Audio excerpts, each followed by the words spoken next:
Today is Wednesday, March the 28th, 2012. I'm Matthew Teachy. I'm Heath Mullican. And I'm Tony Casey. Welcome to the Technology Show, a weekly podcast featuring technology, theology, and everything in between. The world's only user-antagonistic podcast. This is episode 150. Woohoo! Big one. A big one. So this is 150, really? 150. That's right. I did the show notes, but I was kind of surprised by that. All right. Hey, before we get going here, I want to welcome in studio today Stephanie Rhyne. She is the children's pastor at Alive Wesleyan in Central South Carolina. She's a 1996 graduate of Southern Wesleyan University. She's married to David Rhyne. Together they have two wonderful kids, 11-year-old Ellie and 9-year-old Mitchell. Stephanie, welcome to the show. Thank you. And doesn't she look calm? She does. You know, Stephanie is my wife's cousin, and she actually set us up. So I owe her a huge debt of gratitude. What? Yeah. So there is something to this whole thing that in the South, it's like everyone's family. Is that what? Not really. So how's the bracket going?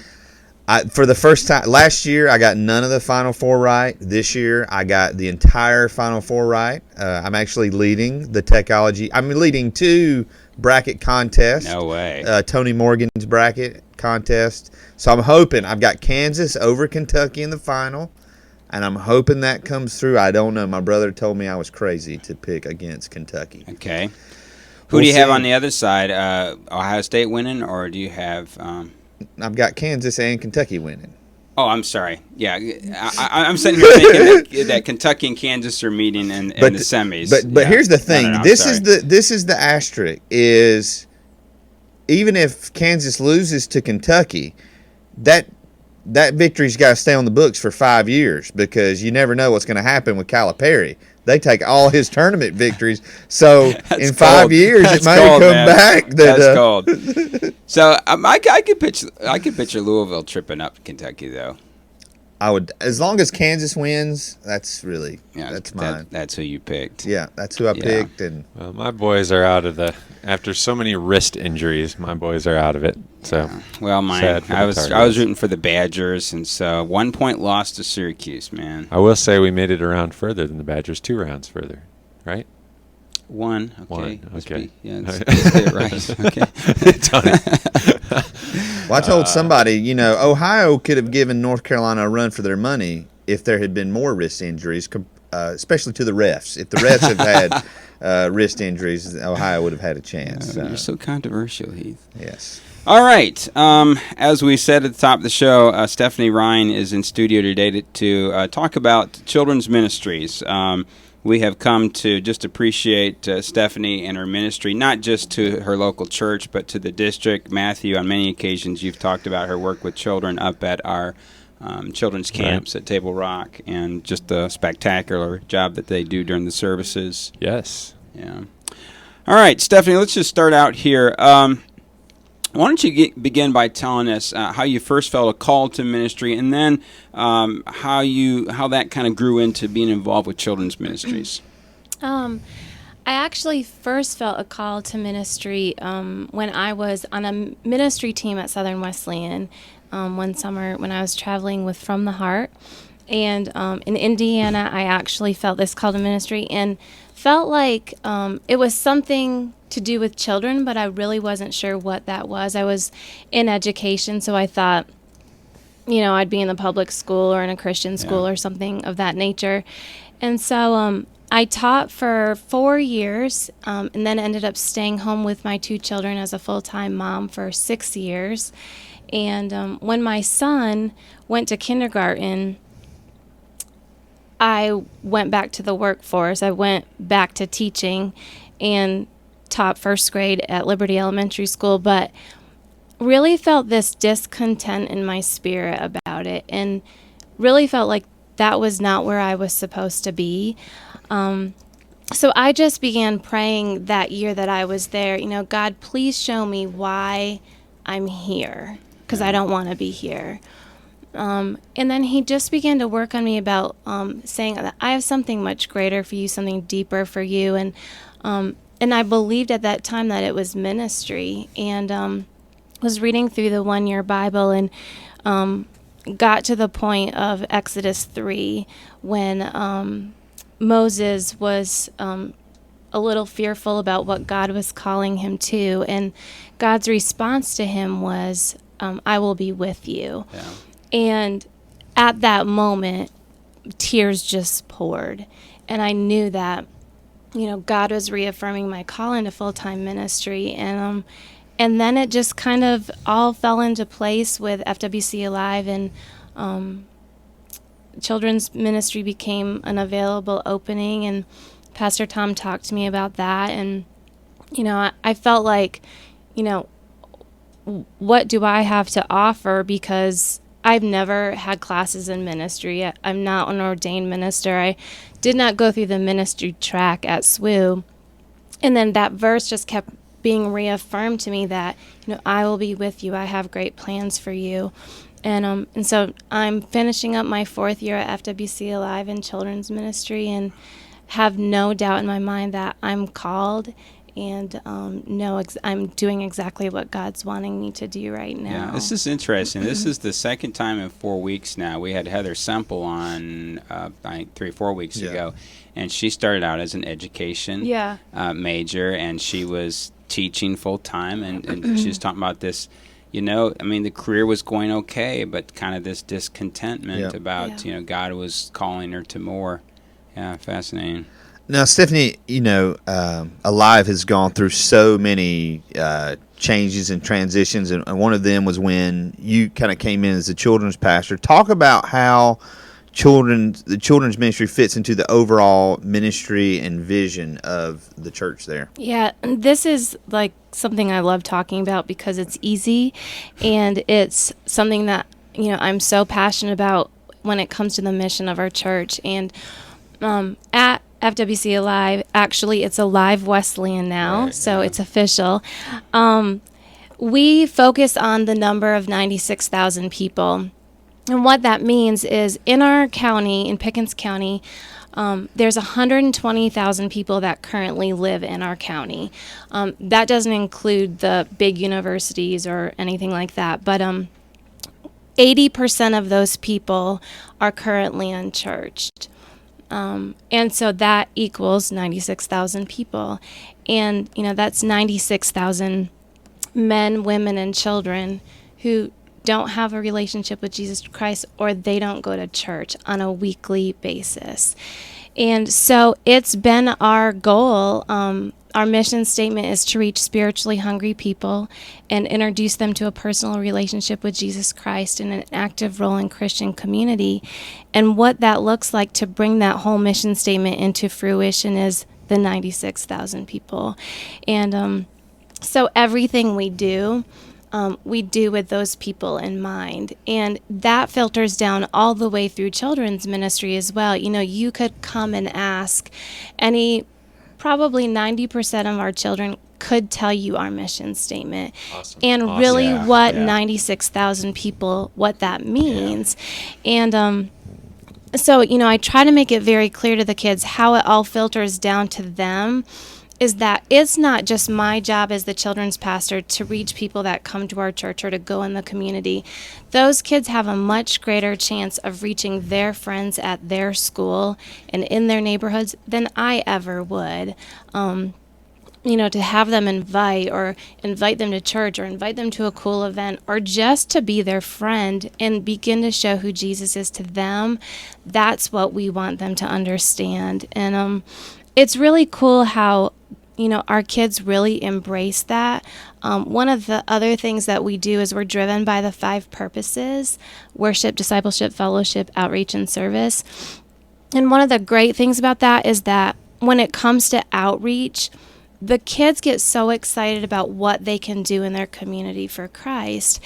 And it just kind of blows me away. I've got story after story that I could tell about, how kids, I'm responsible for birth through 5th grade, especially kindergarten through 5th grade.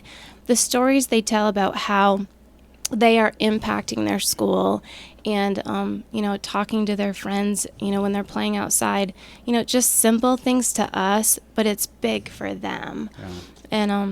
And, I just love that whole thought process of, kids reaching kids. Yeah, for those of us who are part of the South Carolina district, one of the really impressive things over the last several years has been this 96,000, because when you bump into people from Alive Wesleyan, there is a good chance that you're going to hear that at some point. I can actually share a very interesting example of that. I got to do some work for somebody who was having computer issues, who went to FWC Alive, and they left me their laptop, and it was password protected, and they hadn't left me with a password.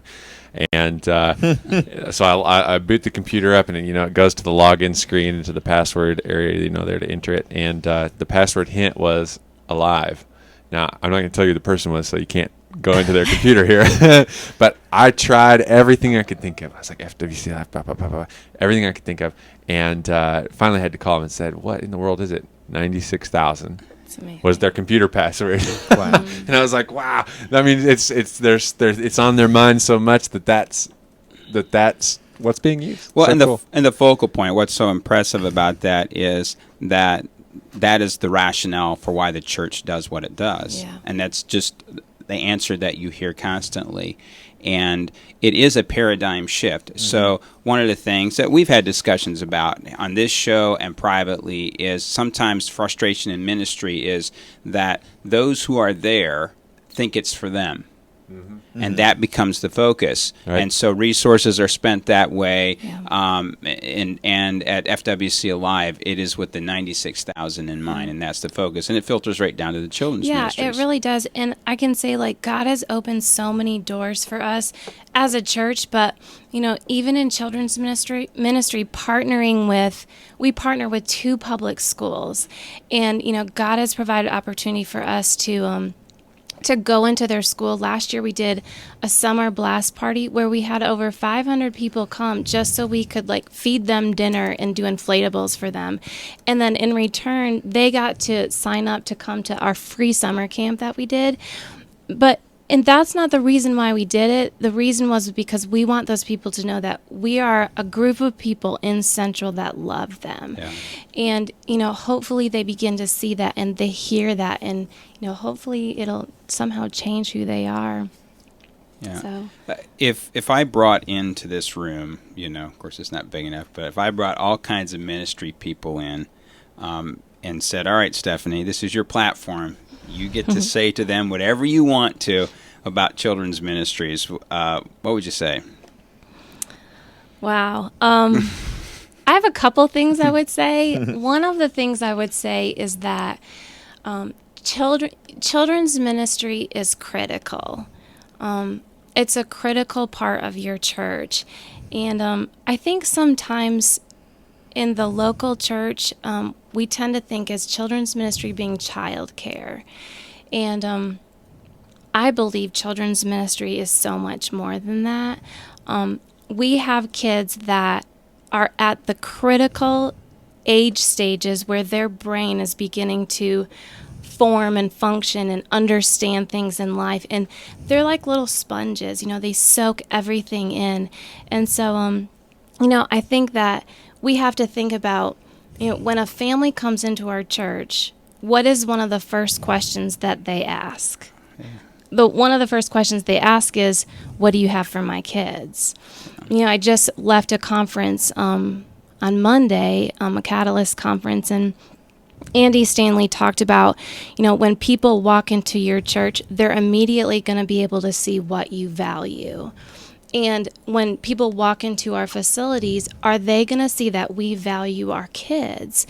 And, some of the statistics are mind-blowing, but, data shows that if a child doesn't accept Christ before the age of 14, their chance of doing so is very slim. And so, on my platform, I would say, don't wait until they're youth to begin reaching kids, because kids can do a ton for Christ. And don't undermine what kids know. Kids can understand what it means to have a relationship with Christ and to really love Him. And so I think that, number one, that, children's ministry is critical to the local church. And the other thing, that I love talking about is how we as churches can teach parents to take that responsibility. Oh, that's good. To be spiritual leaders in their homes. I think that a lot of times the mentality has been children's ministry is a great place for me to drop off my kids. I can go either to Walmart or do what I want to do or go to Bible study or whatever. That's great. That's fine if that's what they want to do. But what are our parents and families doing to invest in their kids spiritually? And so, we try to do some things to put things in the hands of our parents to say, you can do this. It's not a matter of sitting around your couch and reading the Bible and getting on your knees and praying and having family altar. That's not really what it has to be about. It's about, hey, at mealtime, what did you guys talk about in church today? When you tuck your kids into bed, when you're riding in the car, to constantly be having conversations with your children about spiritual issues. My son Mitchell and I have had incredible conversations about stuff about God. And I'm like, man, buddy, I didn't realize you understood that much. We don't give them enough credit. But I brought a couple statistics that I love sharing whenever I talk about this, if you guys don't mind me sharing those real quickly. I love the whole rethink group concept. It's called Orange Philosophy. And if you have not heard of that, it'd be a great thing for you to just research. But some of those statistics that come out of some of the research that they've done say this. It says the average child will spend over 1,000 hours every year in school, and they will spend less than 50 hours in church. The average parent has more than 10 times the opportunities to discuss spiritual issues in 1 year than a church leader does in 10 years. That right there blows my mind. Yeah. And so they say, we as people who are in ministry and leading kids or youth or adults, the church really has limited potential in what we can really do with our children. What happens at home in many ways is much more important than what I do in an hour on Sunday morning. One of the things you and I have had in private conversations, I know we've had this conversation and on this show when we had Dr. Melinda Denton, who attends Alive Wesleyan, in the research that they've done, the biggest study of the religious life of American teenagers ever undertaken in the history of our country. And one of the big eye-openers was the number one influence in the religious life of kids. Number one were parents, far and away. There wasn't even a close second. And there are a couple things here. Number one, as I heard you talk, kind of a mentality that sometimes among parents that I'm just going to let the church take care of the spiritual stuff. I'll raise them and I'm going to drop the kid off. And that youth pastor, that children's minister, they'll get the kid where they need to be spiritually.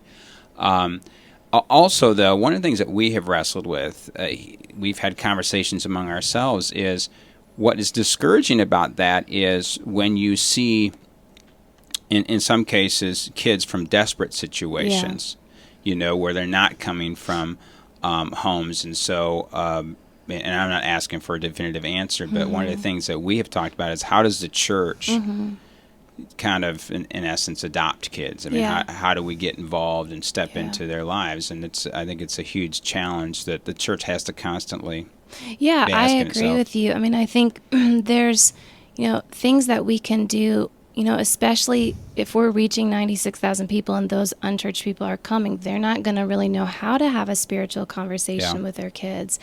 And so, putting things in their hand, if you're talking about whatever you're talking about in service, give them questions to take home, give them ideas, send them ideas through a blog or email or whatever that looks like, find out how they tick. But this is I want to tell you this story because it's so cool, because it kind of goes along with what you said.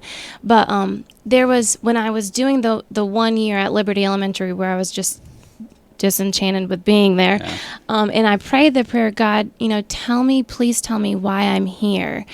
And that was revealed to me after about a year in ministry when a lady, I had her daughter at Liberty Elementary School. They were unchurched, and she had 2 kids, and she found out that I was doing children's ministry at this church, and she sent me email after email, like, what do I wear? What does that look like? Can I come? And I'm like, yes, I want your kids there.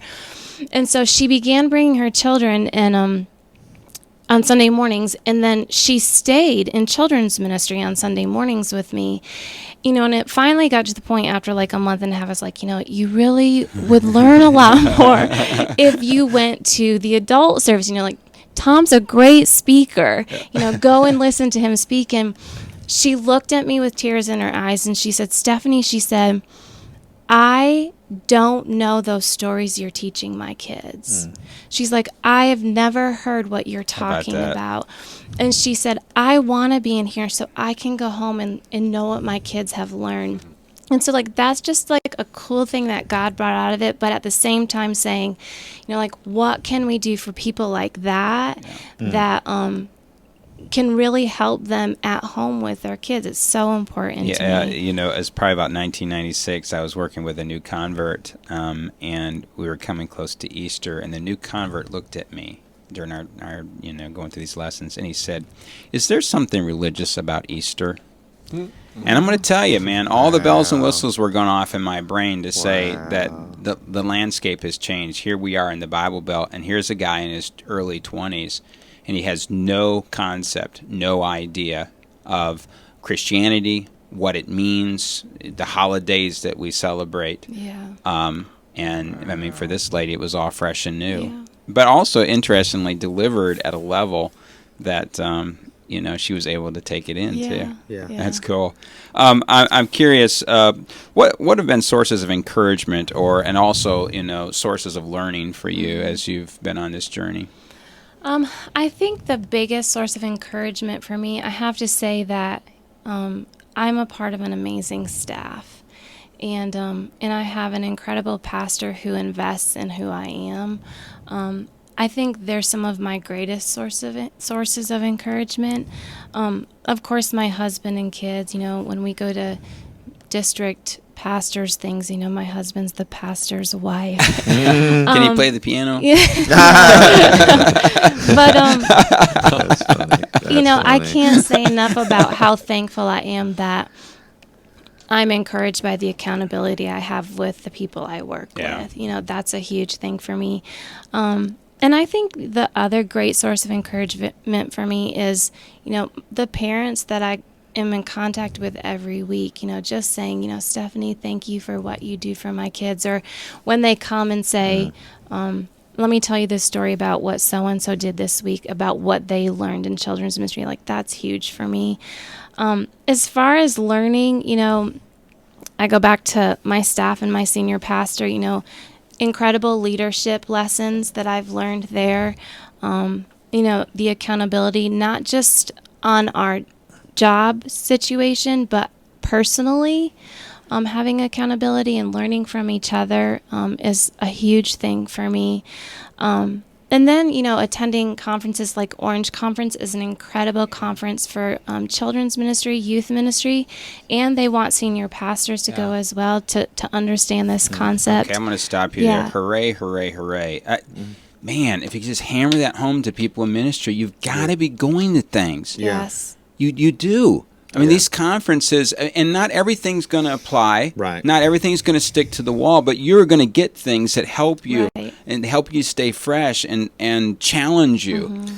And our team just went to Unleash at New Spring, and even if we went there and we didn't get anything out of the event, which we did, obviously, it brings your whole team up to this level. I mean, there's so many times I've gone to an event or a conference and I get this spiritual moment that my wife there that I can't share with my wife, and the fact that she was there at New Spring with me and we're going through this together, that's what made it really cool. Stephanie, the Alive has gone through so much growth since its beginning. I mean, basically the church has tripled, quadrupled in size, and I think there's times in life when you take these mental snapshots of moments. And so for you, as you've been the children's pastor, what's been some of those memorable moments where you've taken these snapshots in your mind of stuff happening at the church?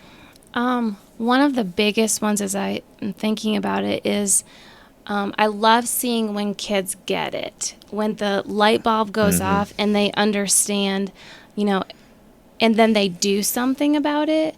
We have this one little girl who heard about the ripple effect that she can have in her community and with her life. And a couple weeks later, her mom made a phone call to me and said, guess what she decided to do? She gave up her entire Christmas. She asked, this was a 10-year-old, asked her family not to get her presents, and any money that would have been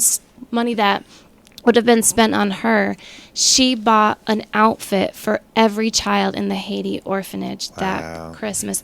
That to me is a memorable moment. Oh wow. Oh wow. And I think thinking about last summer, what God did through our summer camp, it's emotional for me. When I in my leadership team, I just felt really disenchanted about the way VBS had been done. It has been done. You drive down one street and 30 churches are doing the same thing. Yeah.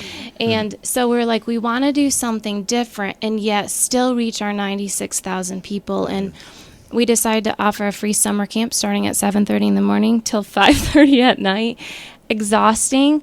And at the same time, so rewarding, and just, I can't even really put it into words. That week, the last day that we were there, we had over 200 kids come, and 54 kids made first-time commitments, and 90% of those kids were kids from our community. Wow.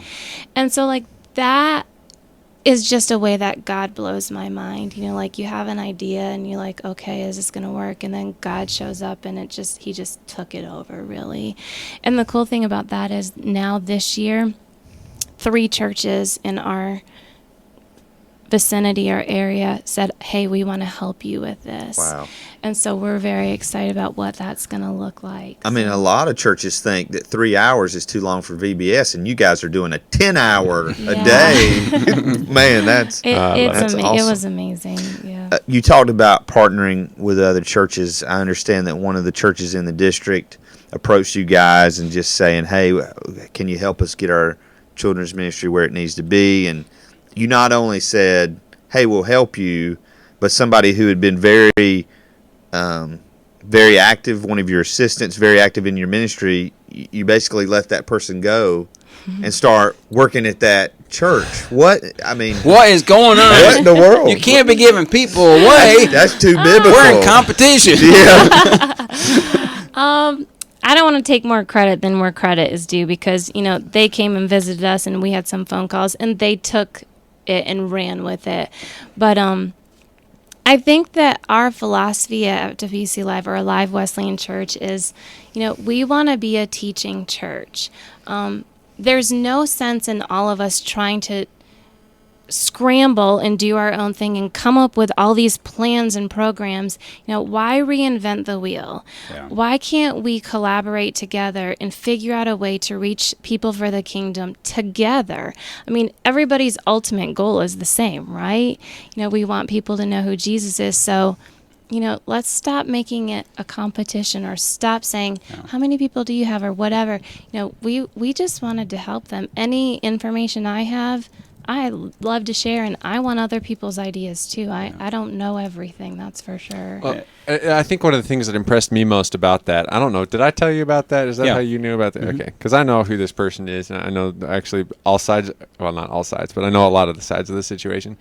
And for the individual that did say, yes, I'll do that, what a heart on that person's side of things. And to have that instilled in them where that's even a consideration in their mind, where they're like, yes, I would do that. Mm-hmm. And that just speaks so highly, not just of I mean, not just of the kids ministry in general, but just like you said, the philosophy of the people that are in leadership and how they're being discipled in leadership to be willing to see church as not just like you said, not just an isolated thing, but a global thing, and be used in ways that maybe they weren't expecting a year ago, or even when they signed up for it. Well, I can imagine being a part of this and having someone come up to me and say, "Well, that's not what I signed up for."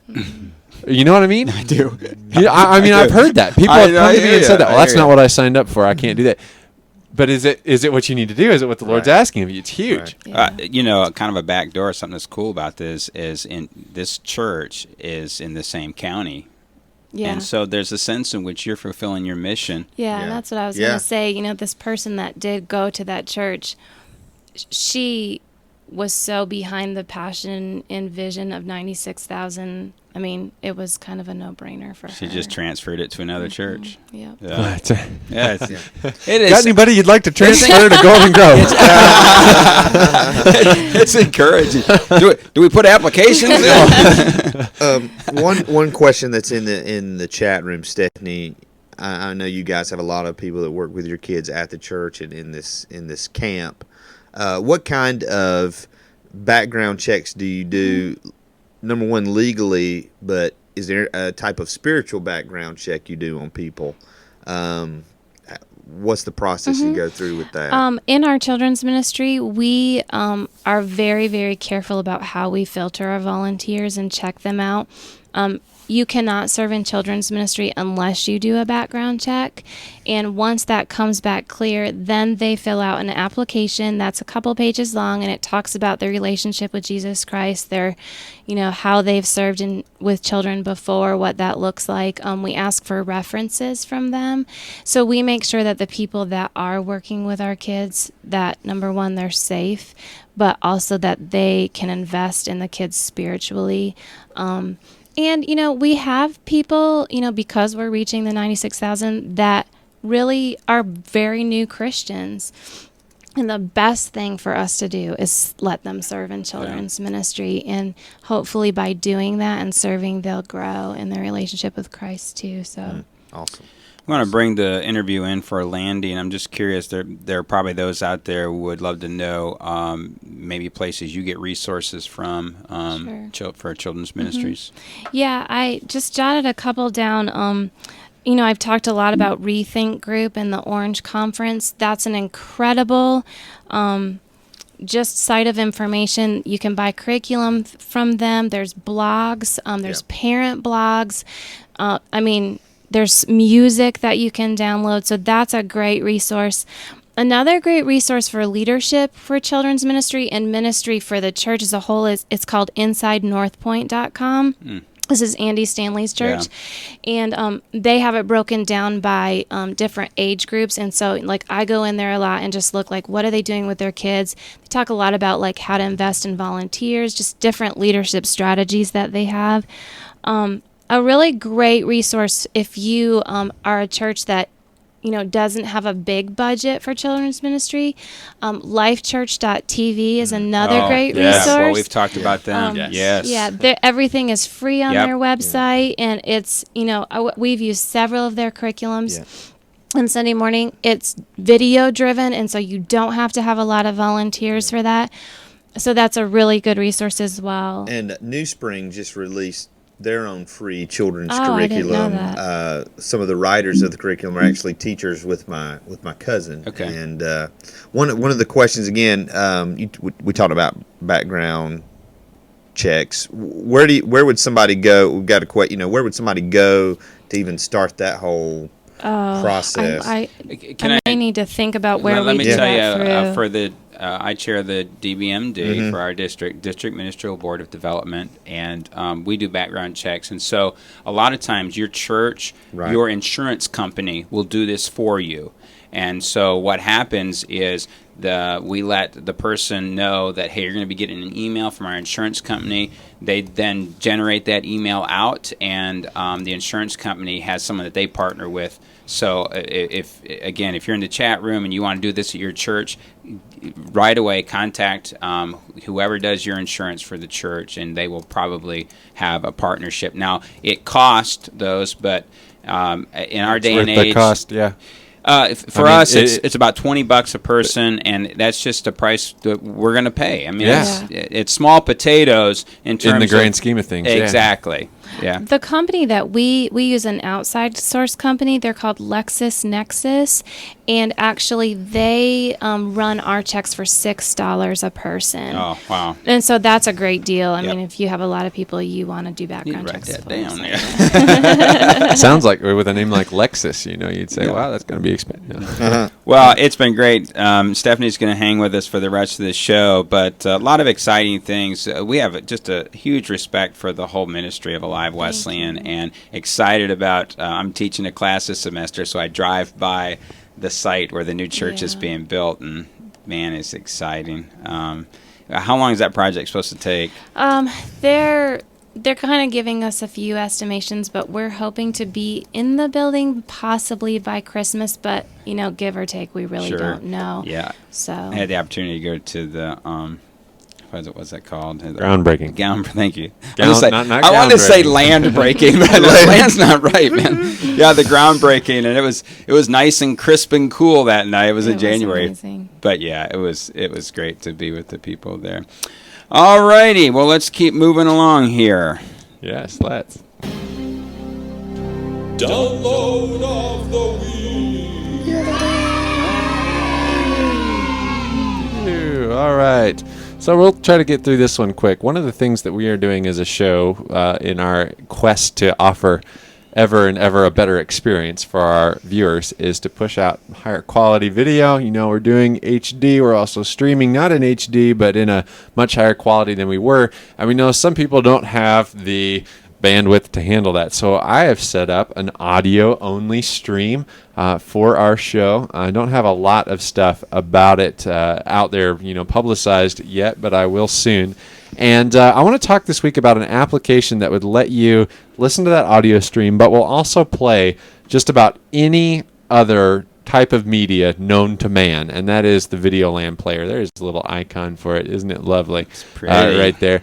It's been around for a while, and I mean, literally, it looks like a traffic cone. Oh, the sparkles. It's so nice. Wasn't a part of Videoland, actually, but anyway, it looks like a traffic cone. Videoland, if you just did VLC player in Google, you'd find it. You'd be able to download it really quickly, but it will play, I mean, literally anything. Yes. Anything. And that's without, you used to have a day and age when you used to go, and get a codec pack and install all the different codecs for all the different file types and all that. And it was a hassle.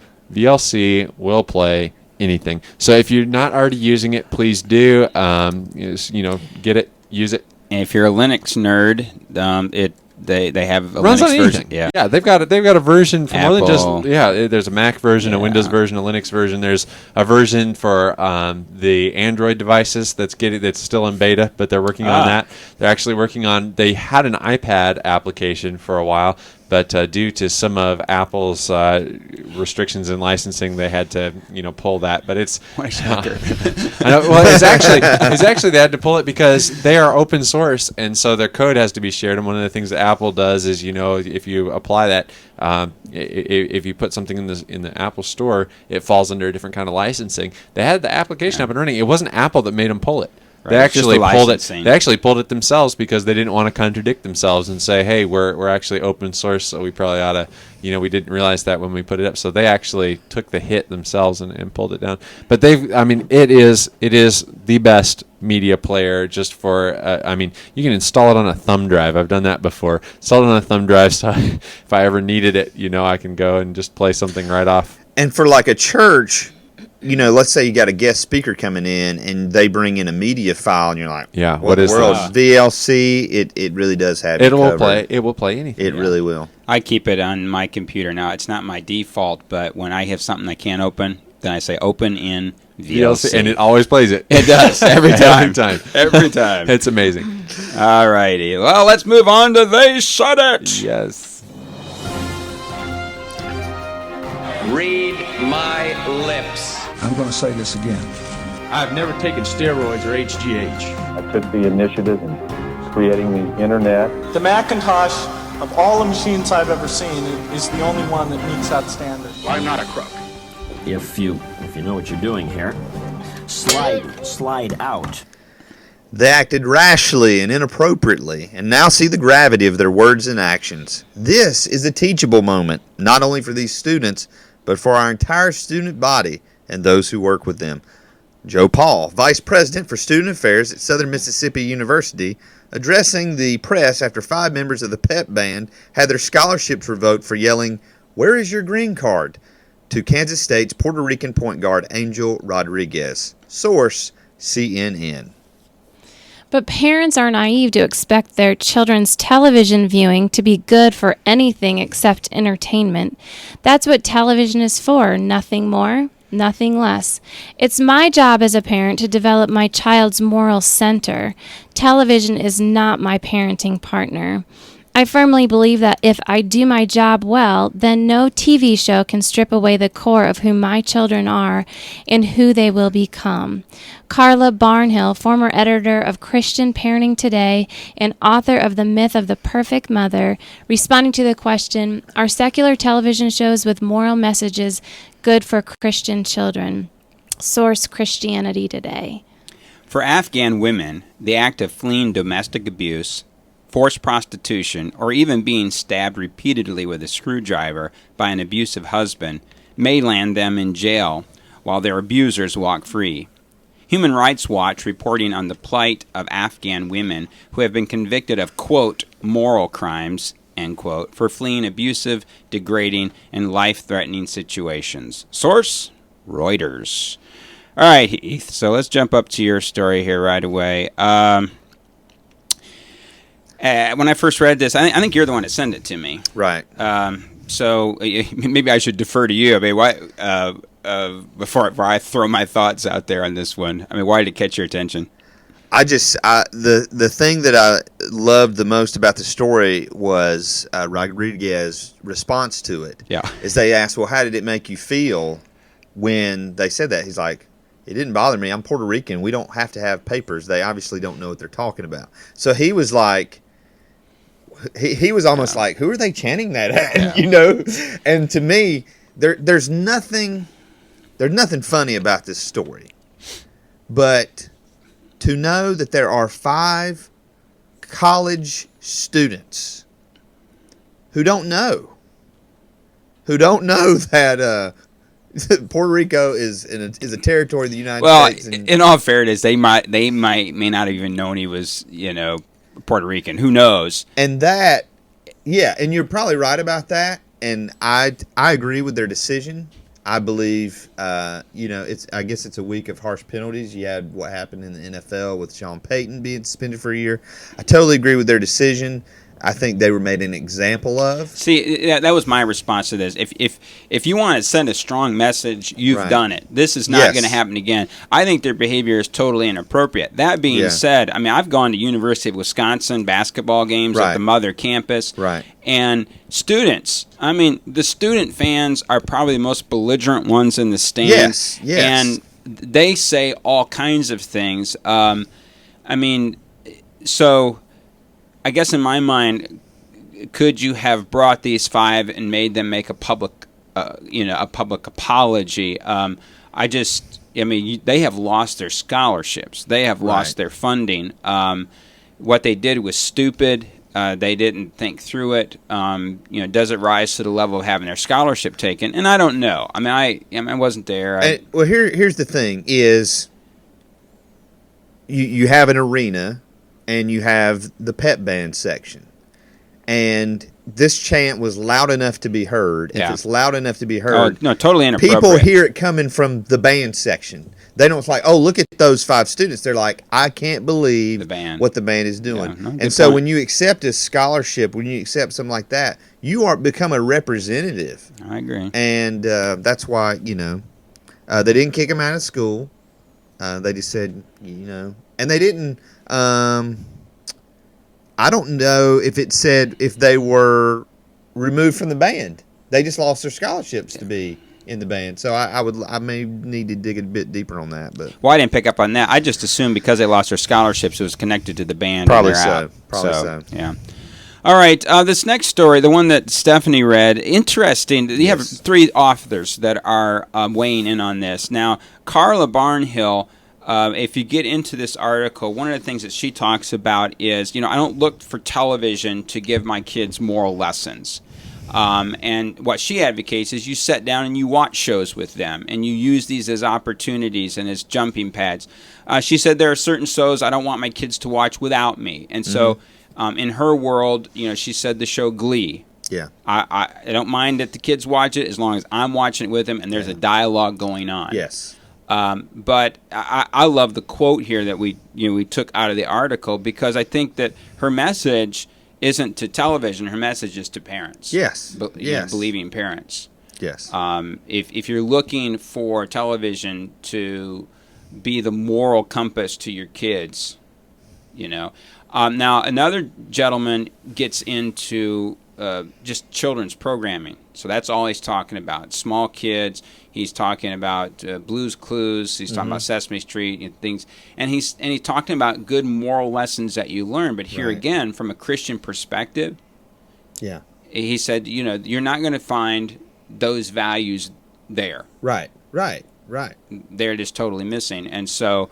I mean, Elmo can teach your kid how to count, but they're not going to teach them that Jesus Christ is the Savior of the world. Right. Yeah. And I want to see if I can. I've got his article up here, or this article up on my computer. I should have blown it up before we got going here. Here's one of the paragraphs. Let me read what he has to say. But for all the educational strides being made and all the pro-social vitamins cleverly inserted in our kids' media diets, there's one ingredient sorely missing. There's no God on Sesame Street. No clue will ever point Blue towards his creator. No matter, let me see, I'm sorry. No matter how far Dora explores, she will never bump into the divine. The world of children's media, to put it bluntly, is as atheistic as Richard Dawkins' book club, and that missing ingredient will cripple our children if we let it. And again, he's taken the point that was taken earlier, and that is, it is our job to spiritually educate our children. But as Richard Dawkins' book club, really? Sorry, that just seems like I know the point he's trying to make. I think that's a extreme statement. Yeah, because you say, okay, so Richard Dawkins' book club. If you threw somebody in to counsel them, is that actually going to, change or help develop them in some way? No. So how can you say that it would be that for children's television? Well, shows? Richard Dawkins would say it would help develop you. Yeah, but because not in the way the author of this article intended that to come out. I'm sorry. I'm nitpicking. I really am. I'm just saying, I laughed at that statement. Is he being sensational? Yes. Yeah. I think so. He's trying to get your attention. But his point is that Dawkins isn't interested in that, and neither are these shows. And he's not saying the shows are evil. Understand that. He's saying that their goal isn't to spiritually raise your children. Right. Stephanie, you talked a lot about resourcing parents. Has there ever been like a television show that a parent has said to you, oh yeah, our kids watch this, and you've kind of went, maybe that's not such a good idea? Or I don't know that that's really ever come up, really. I mean, I think it's a choice that parents have to make for their own children. I mean, what I let my kids watch is not what other people let their kids watch. Right. So But Mom! Yeah. Yeah. Well, again, I go back. The best part of this article was the first part of it. It's the soundbite that Stephanie read, and that, Carla just says, I'm under no illusions. Television is not out there to spiritually and morally raise my kids. Yeah. That's my responsibility under God. Yeah. And if there are things that are morally objectionable, then I should sit down and watch that with my kids so that we can have dialogue about it. The point where my kids are at, like a song will come on the radio, I know it's a song we shouldn't be listening to, and I'll turn it. Dad, why'd you turn it? Well, that's a bad song. Well, why? Same thing with all media. Pretty much is I'm trying to protect them, and I'm to that point to where you just can't. Is not a good enough answer that I've got to explain. Well, this song talks about this, and I know that's going to open a question. What is that? You know. Yeah. Well, one of the things you're dealing with too is the age of your children. Right. Well, we're just going to move in a cabin in the woods and not have any electricity or running water. It's been interesting with our third child because she came along 10 years after the first two were born, and I say this, that she has always been raised in an adult world. Yeah. And so her level of conversation is very adult. Yeah, I found that out. Yeah. So you're saying she uses adult language. Yeah. No. Thanks, guys. Thanks for just taking my words and just torpedoing me. But, I mean, I'll tell you, one of the great times of discussion in our home is the supper table.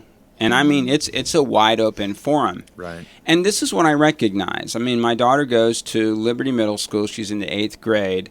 And she runs into R and X-rated stuff all the time in conversations all day long. Yeah. And we are foolish. Oh, yeah. We are foolish if we aren't having these discussions at the supper table at night. Yeah. And so I can tell you that there are some conversations that have gone on that some people would think, why are they talking about that? I tell you why we're talking about it. Yeah. Because they're talking, that her peers are talking about it at school. Right. And they're not afraid to give their opinion on it. And we need to bring a Christian perspective to that. What does the Word tell us about this? Mm-hmm. I think what I'm discovering, I think there was a generation that tried to shelter their kids, tried to have all the answers, and tried to just have this nice little package for their children of, okay, here's life. And what I'm finding is I want to talk about those things, and I want to teach my kids to ask the right questions. I want to teach my kids to search. I don't want to hand them God on a silver platter. I want them to painfully and cheerfully and wonderfully search for Him and find Him for themselves. Yeah. And I'm going to point them in the right direction, and they're going to see that in my life. But I feel like if I let them do that while they're young, then when they get to, we talked about this with Blue Like Jazz, when they get to college, they're not going to all of a sudden start searching for something.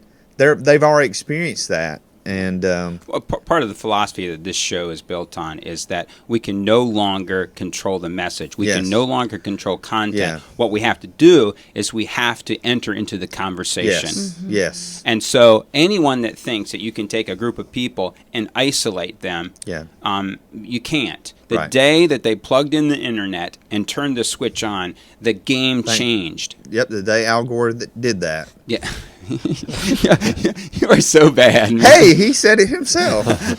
Should Took we the initiative, and I invented the internet. Real quick here, run out of time. That the story that I read breaks my heart. We take for granted just the freedoms that we enjoy in this country. This whole article will break your heart. Reuters reporting just this week the plight of Afghan women, and so I mean it's totally. They are property. Mm-hmm. They are bartered like you would go to, the flea market and barter for something. And once they're bartered away to a husband, their rights are gone. Mm. And if they don't say yes to whatever their spouse wants, then they are the ones who are jailed. And literally, the charge is moral crimes. Yeah. And the moral crime is saying no to their husband. And we just bring up stories like this to, make you aware that these things are going on, man, and injustice abounds. And again, it's okay to talk about it. In fact, it's appropriate for us to, I think, in the context of the church and of what does this mean and what does the Bible say about these things. And I think that especially in a Wesleyan context, the Wesleyan Church. I mean, we're born for these particular issues. So the next time your steak isn't cooked just quite right at Outback, think about these ladies and the life they have and eat your steak. Listen, this is crazy because last night we were at Longhorn celebrating my mother-in-law's birthday, and we got into a conversation about this, some of the stuff that we complain about. Yeah. And I made the comment, we are just jaundiced. Oh, yeah. We're Absolutely. clueless. Absolutely. Yeah. I heard a comedian one time say, you ever seen somebody send a text message and you're waiting for it to go through and you just get so frustrated, like, it's going into space, bouncing off a satellite, it's bouncing here. Just chill out. Chill out. It's coming. It's coming. It'll be here. Is it the same guy who talked about an airplane? We complain. Oh yeah. That's exactly same right. Guy. We complain. Oh, long lines, and I have to be there 2.5 hours early. Blah blah. You are in a thing. You are flying 35,000 feet above the earth, and in 2 hours you can get from. Doesn't he say you're going to be in California in 3 hours? Yeah. 3 hours. Oh my goodness. All righty. Well, let's talk about what's coming up on the show next week. Excited to have Wayne Schmidt gonna join us via Skype, and gonna talk about his book Ministry Velocity. This has been Outreach Magazine's Resource of the Year for 2012. So cool. I got that book. Just started getting into it. Already challenged. Our staff went through that book. Didn't we get really? that book Amazing. at the gathering? So everyone read that on staff? We all read it and discussed it. You guys had him. We had him come and speak to us, and I can't wait to hear him next week. He's challenging. Yes, he is. Yeah, big time. You're going to say? Didn't they give that book away at the gathering? No. I'm not sure. I got that. remember that. I got it somewhere. It's good. Black market. It's actually You make it sound like it's seedy. It's basically like a merger of two of his. Right. So maybe what you're thinking of is maybe one of those previous writings, but that's pretty much what it is a combination of two. April the 11th, another Alive Wesleyan staff member will be in studio. Beth Peterson also. Beth's been given Stephanie a hard time asking her about what does she think about the VLC player and stuff like that during the she's show. in the chat room. Yeah, so just know when it's her turn, just Stephanie, switch you wanna around. talk about the VLC? The office. Yeah, but you just got to make her life rough when she comes in. Yeah, that's right. Get in the chat room. Beth Peterson will be in studio that same Wednesday. Aaron Dowds will join us via video Skype from Scotland, and they're going to be talking to us about Okipe and the orphanage there. Matthew, you're going to be down there in May. I'll be down there in May. Yeah, I'll be working on... With the team from, guess what? First Alive Wesleyan Alive, Alive Wesleyan. Oh, yeah, sorry. Alive Wesleyan. Got it. All right. April the 25th, Mark Wilson will join us to talk about his book, Filled Up, Poured Out, How God's Spirit Can Revive Your Passion and Purpose. Great guy. We've had him on the show a couple other times, and that will be very enjoyable. I understand that the book's out. It is. Came out last week. It's on my Kindle, but I haven't had a chance to they released it in Kindle right away. Good for them. Now, I mean, you have it in Kindle edition? I think I bought the Kindle edition. You're not lying to us, are you? This is live, Heath. We can't. I bought the Kindle edition. That was my intention. All right. What just happened? May the 2nd, Dr. Bob Bagley is going to join us. He's the area director in Africa, and this all came about as a result of his article about Coney 2012, and had a great response to that. Yeah. And so he's going to join us, talk to us. May the 9th, Dr. H.C. Wilson is scheduled. We have just found out that Master That TG, his Tahiti trip. So if Tony can somehow absorb my awesome skills. I cannot absorb your awesome skills, man. You don't know. Listen, our viewers, listeners, you don't know the changes that have happened in the last 3 weeks. So when Matthew was out of town before, I could kind of step in. I was the monkey pushing buttons. He told me which buttons to push, so I could do it for 1 week. Yeah. Now it's impossible. I mean, this is like he's built Frankenstein, and we need him here to run Frankenstein. So if Matthew's out of town, the show's out of town. I did not buy the Kindle edition. Okay. Thank you for confessing. Thank you. You are absolved. There is you are absolved. I thought there was a Kindle edition. We'll talk penance later. How about my penance will be I'll give away a version of the book. There it is. There's heard my it penance. first, coming from the Technology Show. And Matthew and I have not made lunch plans, so you could be thinking about that too. All righty. Matthew, where can our listeners find you on the intranet? You can find me at MatthewTG.com or around the Techology Show, where we're consistently making changes. Going to be adding this audio-only thing. If you're listening to us right now, you might see a little donate button up in the corner of the show. And we actually have a donor this past week, and I can't, I haven't asked permission to give details, so I won't. But very thankful, and anything that you can do as we work towards General Conference, as we take this show on the road, literally. Yeah, and let's go ahead and begin giving props. We've had Kingswood University. There will be sponsoring our Monday broadcast of General Conference. Yes. That whole day they're sponsoring that, and Wesley Seminary is sponsoring all day Tuesday of General Conference for our show. So we still have a few days available. Some of them, I don't know. I again can't give details. So what am I doing? I'll just shut up now and say, but you too can have a part, and I don't know, I might do like a ticker at the bottom of the screen that will play live at certain points, that just has names of donors that scroll by.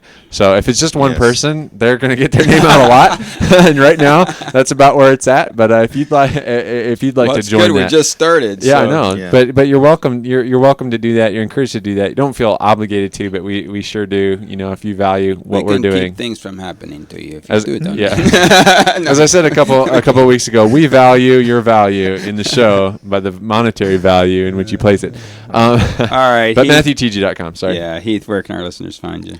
HeathMullican.com. Getting ready to put up a video. People have been asking us how we're doing YouVersion live events for our church, so I'm doing a video on that in the next day or two. That'll be up there.